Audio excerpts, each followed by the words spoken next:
Kalakari Food Recipes, India's most trending cooking channel. Don't forget to subscribe the channel and tap the bell icon for latest videos notifications. Welcome to the channel Kalakari food recipes. आज हम बनाएंगे मलाई paneer. Friends, आपने मलाई पनीर तो बहुत जगह पे खाया होगा, पर हमारा जो मलाई पनीर है, मैं दावे के साथ कह सकता हूँ आपने कहीं और नहीं देखा होगा। तो हमारा जो मलाई पनीर है, ये है आपके लिए कालाकारी एक्सक्लूसिव मलाई पनीर। तो चलिए फ्रेंड्स, देखते हैं कालाकारी एक्सक्लूसिव मलाई पनीर बनाने के लिए आपको क्या क्या चाहिए। तो सबसे पहले हमने यहाँ पे ले लिया है 200 ग्राम पनीर। यहाँ पे मैंने दही ले लिया है, इस दही को मैंने पानी में फेंट लिया है। यहाँ पे मैंने थोड़ा सा दूध लिया है। यहाँ पे मैंने हनी लिया है। स्वाद अनुसार मैं नमक डालूंगा। यहाँ पे मैंने जो अदरक होता है, वो अदरक को ऐसे पतले पतले करके लंबा करके काट लिया है। यहाँ पे मैंने थोड़ा सा केसर लिया है। यहाँ पे मैंने 4 हरी मिर्च लिया है। यहाँ पे थोड़ा सा ऐसे छोटे छोटे पीस करके अदरक लिया है। ये 6-7 मैंने लहसुन की कलियाँ लिया है।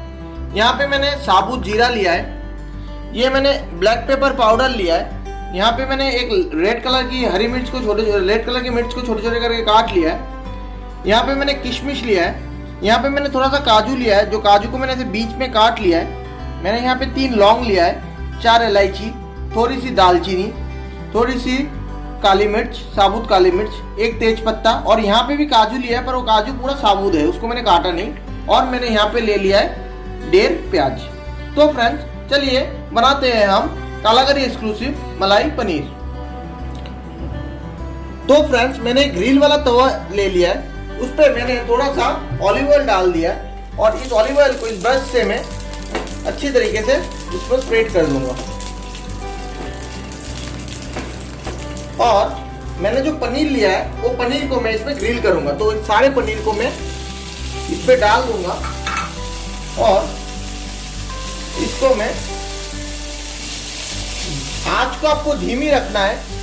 पनीर को आपको धीमी आंच में धीरे धीरे इसमें ग्रिल होने देना है।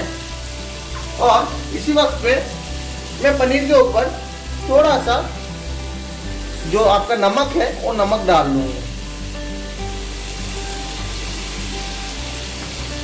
और ऐसे ही धीमी आंच में इसको 5 से 6 मिनट के लिए ऐसे ही एकदम धीमी आंच में इसको ग्रिल होने दूंगा। जब तक पनीर मेरा ग्रिल हो रहा है, तब तक मैं एक काम करता हूँ। मैंने दूसरा पैन ले लिया है, और उसमें मैंने थोड़ा सा बिल्कुल थोड़ा सा सनफ्लावर ऑयल डाल दिया, और मेरा तेल भी गर्म हो चुका है। तो मैंने जो काजू बीच से काटा था, वो काजू को मैं हल्का सा नमक डाल के इसको थोड़ा सा रोस्ट कर लूंगा। एक काजू और बच गया था, तो इसको मैं हल्का सा थोड़ा सा इसको मुझे रोस्ट कर लेना है। तो इसको मैं ऐसे ही 1 मिनट के लिए ऐसे हल्के से रोस्ट होने दूंगा। तो जब तक आज फिर मिलते हैं आपसे काजू रोस्ट होने के बाद। 1 मिनट मेरा हो चुका है, काजू मेरा रोस्ट हो चुका है। अब मैं काजू को निकाल लेता हूं, और मैं इसी कढ़ाई में थोड़ा सा पानी डाल दूंगा।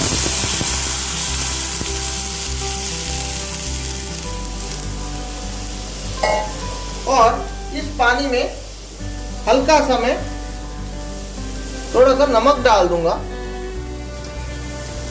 और मैंने जो प्याज लिया था, वो प्याज मैं इस पे डाल दूंगा। साथ ही साथ मैंने जो हरी मिर्च लिया था, वो हरी मिर्च डाल दूंगा। जो लहसुन की कलियां मैंने ली थी, वो लहसुन की कलियां डाल दूंगा।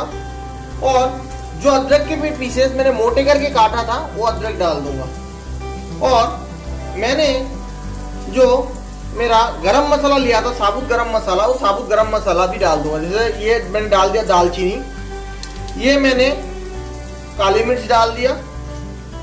यहाँ पे मैंने 4 इलायची लिया था, उसमें से मैं 2 इलायची डाल रहा हूँ।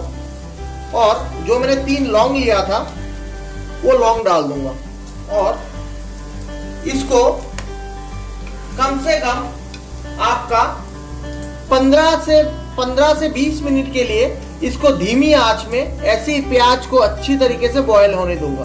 तो मिलते हैं आपसे 15 से 20 मिनट बाद। तो फ्रेंड्स, मेरा पनीर जो है अच्छी तरीके से रोस्ट हो चुका है। इससे ज़्यादा रोस्ट मुझे नहीं करना है। तो इस वक्त में मेरा जो गैस के फ्लेम है, वो फ्लेम को बंद कर दूंगा। और मैंने जो ये प्याज अदरक लहसुन हरी मिर्च और जो होल गरम मसाला को जो उबलने दिया था, मैंने बोला था 15 से 20 मिनट तक उसको उबलने देना है, तो मेरा 5 से 6 मिनट हो चुका है। तो इस वक्त मैंने जो जीरा लिया था साबुत, वो थोड़ा जीरा में डाल दूंगा उसमें, और इसको वही आपके 5 मिनट मेरा हो चुका है और 10-12 मिनट इसको ऐसे उबलने दूंगा। तो 10 से 12 मिनट बाद आपसे हम मिलते हैं। तो फ्रेंड्स मेरे 10 से 12 मिनट हो चुका है और आप देख पा रहे हो मेरा जो ये प्याज है, प्याज भी उबल चुका है। तो अब मैं इस टाइम पे गैस के फ्लेम को बंद कर दूंगा और इसको जो है मैं एक छन्नी के मदद से इसको मैं छान लूंगा।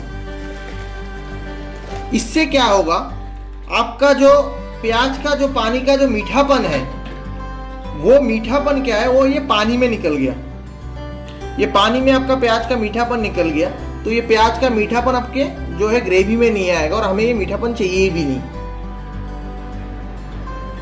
अब हमको इसका एक फाइन पेस्ट बनाना है, पर उससे पहले हमें क्या करना है, ये जो हरी मिर्च है, ये हरी मिर्च और जो हमने होल गरम मसाला डाला था, ये हरी मिर्च और होल गरम मसाला को आपको बाहर निकाल के फेंक देना है। क्योंकि फ्रेंड्स मलाई पनीर है, उसकी ग्रेवी वाइट होती है, तो आप अगर ये गरम मसाला, ये साबुत गरम मसाला या ये हरी मिर्च आप पेस्ट में डालेंगे तो आपकी जो ग्रेवी है वो ग्रेवी थोड़ी सी डार्क हो सकती है।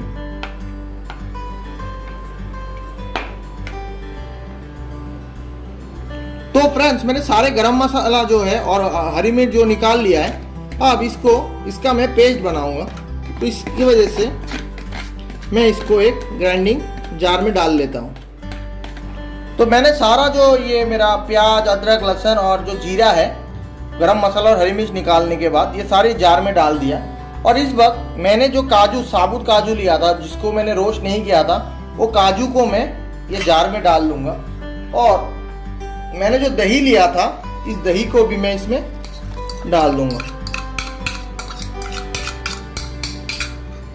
और इसका हम एक फाइन सा एक पेस्ट बना लेंगे। तो मिलते हैं आपसे इसका फाइन पेस्ट बनाने के बाद। तो फ्रेंड्स आप देख सकते हो, इसका मैंने एक फाइन सा पेस्ट बना लिया है, आप देख सकते हो। तो चलिए अभी आपको हमारा नेक्स्ट प्रोसेस दिखाते हैं। तो फ्रेंड्स मैंने वापिस पैन चढ़ा दिया है और पैन में मैंने थोड़ा ऑयल, सनफ्लावर ऑयल को थोड़ा गर्म होने के लिए दे दिया है। अब इस पर मैं डाल दूंगा ये जो तेज पत्ता मैंने लिया था, और मैं जो पेस्ट तैयार किया था वो पेस्ट को मैं इसमें डाल दूंगा।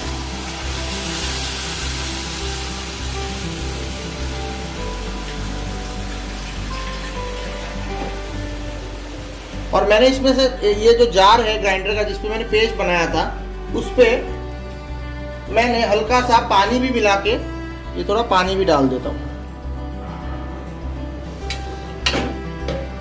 और इस पे मैं थोड़ा सा नमक डाल दूंगा और इसको मैं थोड़ा सा उबालने दूंगा। इसमें ऐसे ही 5 से 7 मिनट के लिए मैं इसको उबलने दूंगा। तो मिलते हैं आपसे 5 से 7 मिनट बाद। आप देख सकते हो पिछले 5-7 मिनट में मैंने इसको हाई फ्लेम में पका के मैंने जो पानी डाला था, एक्स्ट्रा पानी को मैंने सुखा लिया। तो इस टाइम पे मैं गैस के जो फ्लेम है वो फ्लेम को लो कर दूंगा। और मैंने जो पनीर वो किया था, आपका रोस्ट किया था, ग्रिल किया था, वो पनीर को इसमें डाल दूंगा और इसमें अच्छे से मैं मिला लूंगा।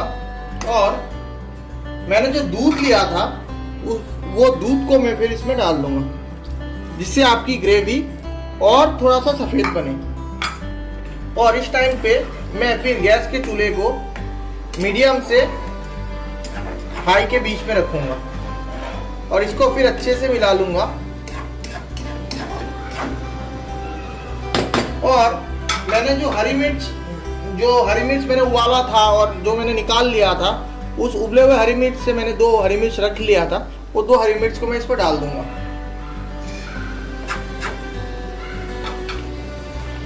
तो फ्रेंड्स, बनके तैयार है मेरा कालागरी स्पेशल मलाई पनीर। तो अब मैं जो है गैस के फ्लेम को बंद कर दूंगा, क्योंकि मेरा मलाई पनीर और वो भी कालागरी एक्सक्लूसिव मलाई पनीर बनके तैयार है। और आपको अब ये देख के लग रहा होगा कि ये मलाई पनीर कालागरी एक्सक्लूसिव क्यों है, ये तो नॉर्मल जैसे मलाई पनीर बनता है ऐसा ही है। पर मैंने इसको कालागरी एक्सक्लूसिव क्यों बोला, ये जब मैं इसका प्लेटिंग करूंगा, अभी बाउल में निकाल के जब इसका प्लेटिंग करूंगा तब आपको पता चलेगा। तो चलिए आपको इसमें बाउल में निकाल के इसका प्लेटिंग आपको दिखाते हैं। तो फ्रेंड्स, बनके तैयार है आपकी मलाई पनीर। अब इस मलाई पनीर, ये मलाई पनीर बनेगा आपका कालागरी एक्सक्लूसिव मलाई पनीर। इस पे हम पहले थोड़ा सा हनी डाल देंगे, बिल्कुल थोड़ा सा।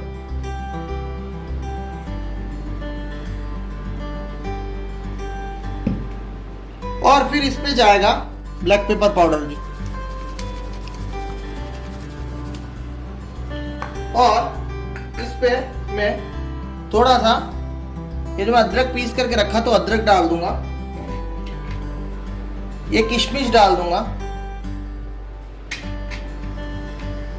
ये जो लाल मिर्च जो मैंने काट के रखा था वो डाल दूंगा, और मैंने जो काजू पेस्ट करके रखा, काजू जो मैंने रोस्ट करके रखा था वो काजू में डाल दूंगा।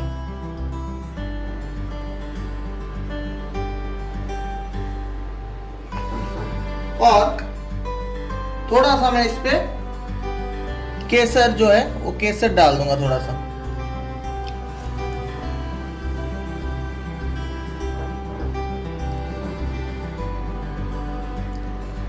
और एक चम्मच से इन सबको यहाँ पे ऐसे मिला दूंगा।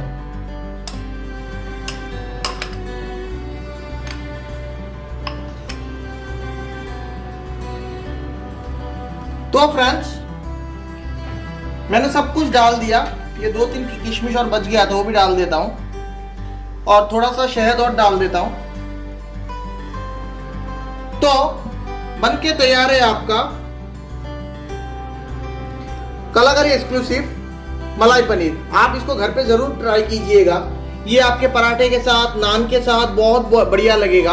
ये चावल के साथ या पुलाव या फ्राइड राइस के साथ उतना अच्छा नहीं जाएगा, पर नान, रुमाली रोटी इसके साथ बहुत ही अच्छा लगेगा।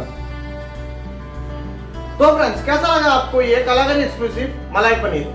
अगर अच्छा लगा है तो नीचे लाइक और कमेंट जरूर कीजिएगा, और अभी तक हमारे चैनल को सब्सक्राइब नहीं किया है तो फट से सब्सक्राइब कर दीजिएगा, और साइड में जो बेल आइकन है वो बेल आइकन को भी जरूर दबा दीजिएगा, जिससे कभी भी हम ऐसे ही दिलचस्प रेसिपी, अनकॉमन रेसिपी कभी भी हमारे चैनल पर अपलोड करें तो आपको उसका नोटिफिकेशन सबसे जल्दी मिले।